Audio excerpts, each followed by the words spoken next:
Arum Vokzal is an interesting economic study because I think that if you wanted to interpret it as a kind of Marxist story, one could say, look at what capitalism does.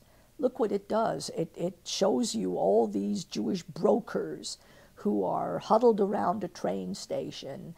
The trains come and go intermittently, but what happens is that the people on the platform are always looking with envy at the people on the trains, and the people in the trains are always looking with envy at the people on the platforms, and no one is actually getting anything done. No one is actually accomplishing anything.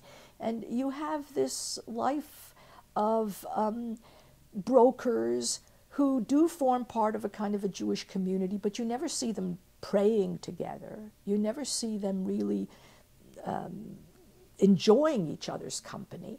What they're doing is hoping to make a buck. And the only time they unite is when they get together in order to purchase something together. Can we make a profit? Can we make a profit? And I think he shows you how people have been reduced to much less than they could be and much less than they once were.